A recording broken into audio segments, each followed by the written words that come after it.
Hi, I'm Ron, And I'm Don. and this is the Ron and Don Show. Thanks for joining us today. Today our topic is on roof structures and the increasing problems of failures of roofs, and why is it happening more frequently.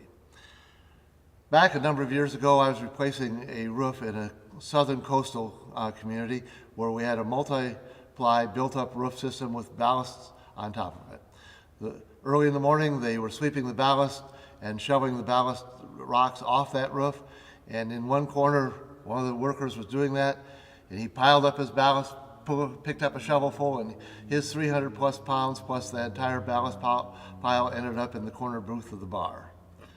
Obviously, the bar didn't open for lunch that particular day. Immediately called in the engineer. He came out. This was a tectum deck with a bar joist. The bar joist showed some signs of corrosion, and some of the welds were slightly cracked through from all the water that leaked through there, and the tectum had been totally destroyed as a result of all the water that had gone through it over the years.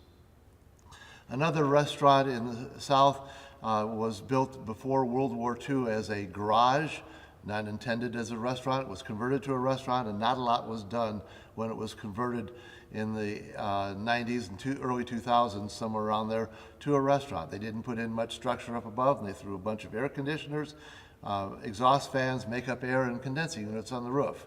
I got up on the roof to inspect it. I noticed all the air conditioners tilted, the roof was spongy, and one particular air conditioner, which you're seeing the picture of right now, was substantially canted, and there was water standing around it, and it was canted such that the condensate was flowing out on the roof and staying right there next to the air conditioner.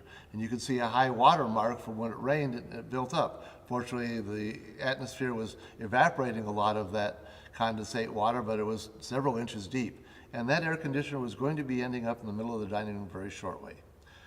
A cold, late winter, late February night, about 6 p.m., I got a call, I think it was a Sunday night, and the manager of the restaurant said his bar employees and several of the guests heard over the bar a bunch of popping and cracking and groaning. And I knew that they were getting a very heavy wet snowfall right then. I told them to immediately evacuate the bar and clean up the rest of the restaurant and get ready. I was calling a contractor out. I called the contractor immediately, told him to contact his engineer, who I knew he had locally, that we needed an engineer and that we needed them out go to a building supply store, pick up a roof rake, and rake the snow off that roof immediately, that night, right now. I called the regional director, who lived about a mile from the restaurant, and he was a very proactive regional director, and told him what was going on. He put on his snowsuit, went over there with a shovel, climbed on the roof, threw a couple shovels of snow off the roof, slid down the roof, and landed next to the building with only minor injuries, thankfully. The contractor showed up, raked the snow off the roof, went inside, opened up the ceiling, and the pictures you're seeing now show you the damage that was caused to the wood pitched roof structure. The engineer showed up in the morning, evaluated it. We shored up the roof with sistering up a bunch of the membranes, and then he said that's good, but you have to have a lot more work done before the next snowfall. For the next 2 nights, they completed that work. So, structural overload, when we think of that, we first need to think about the different types of loads that are occurring on roofs and creating challenges. The first type of load we have on a roof is something called a live load. Now, that you can think of as pretty much a temporary load. That could be service personnel up on the roof, walking around, working on equipment. Could also include their temporary equipment they're using to work on air conditioners and things like that. So that's a live load. Another component is the dead load. Now, the dead load are the loads that are permanent on the roof and generally considered to be immobile. Those could be things like HVAC units, make-up air units, refrigeration racks, things of that sort. It will also include the actual roof structure itself as part of the dead load. Other loads there's lots of them, but specific for our interest is the environmental load. That'll be rain, snow, hail, sleet, seismic activity that shifts the building, that causes the structure to have different dynamics, sand, dust, all the things that the outside environment that we have no control over can do to affect the roof.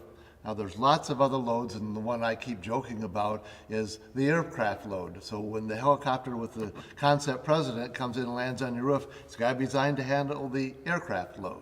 Now, we're talking about basically dead loads, and the thing that creates a challenge too with dead loads is that they don't always remain steady. Dead loads can be changed from time to time when you, for example, change out an air conditioner unit just by virtue of changing out a 10-ton air conditioner unit. If you've got a new curb going in, a new high-efficiency air conditioner, you can find yourself adding a couple of 100 pounds by the time you get that new unit on the roof. And a lot of times, we found that our restaurants are not comfortable enough, so we've either added additional air conditioners or upsized maybe a 10-ton to a 12.5-ton.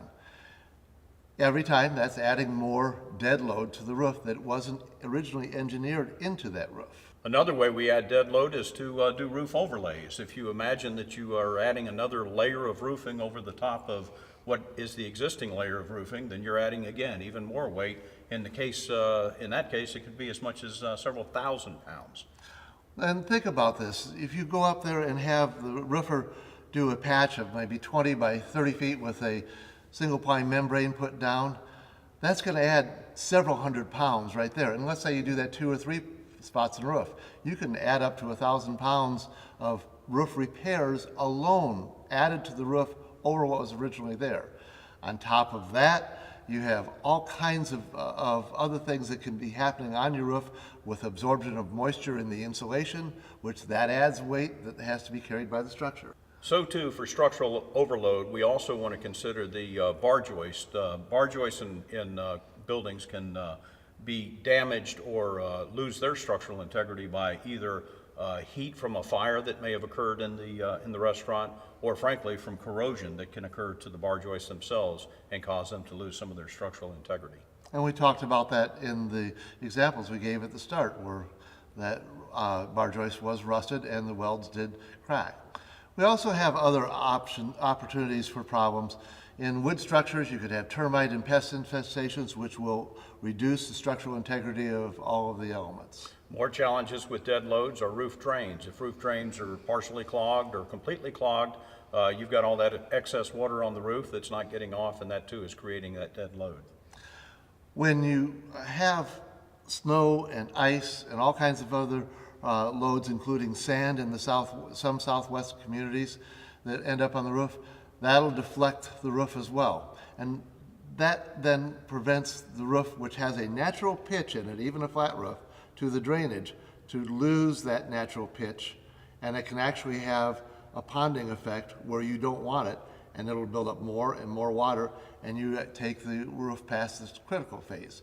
So the snow and ice loading and water ponding can add a lot of weight to a roof temporarily, or maybe for a month or two. Another thing we don't see as much anymore are the added weights, dead weights, if you will, of rooftop satellite systems and other antennas. I can certainly remember that there was a period of time where the satellite antennas on top of a roof came with about 12 to 14 concrete blocks that sat on a frame, and of course all of that added yet again another 500, 600 pounds to the roof. And when those antennas were abandoned and different ones were added to the roof, they were never taken off, and all that dead weight is now still there, and it was never designed into that roof by the engineers. So we've described a lot of different things that can cause a roof to be overloaded and create some challenges to the structural integrity of the roof. Now we need to talk about what we're going to do in situations where we've exceeded the structural design load of the roof and now we've created some challenges. So number one, first and foremost, when you exceed the design characteristics of a roof structure, something's going to fail. And when it does fail, generally speaking, you're probably going to know about it. So you're going to hear some snapping trusses, you're going to hear some cracking and creaking, and the very first thing you want to do is evacuate and make safe the area where the problem is occurring. Immediately call an engineer. Ron and I are not engineers, and we aren't even playing engineers on this show.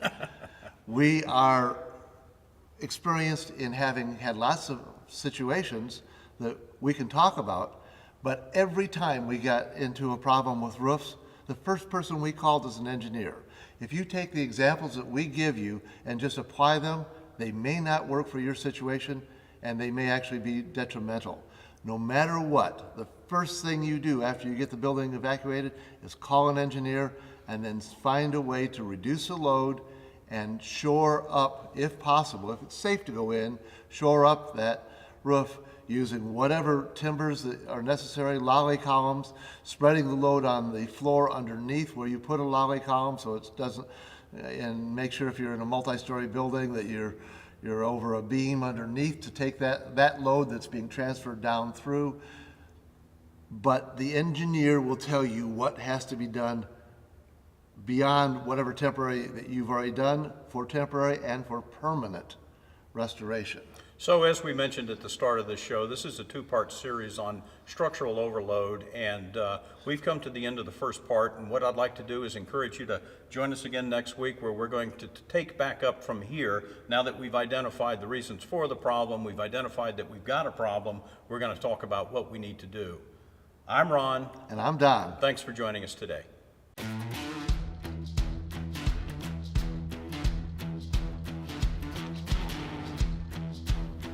Subscribe.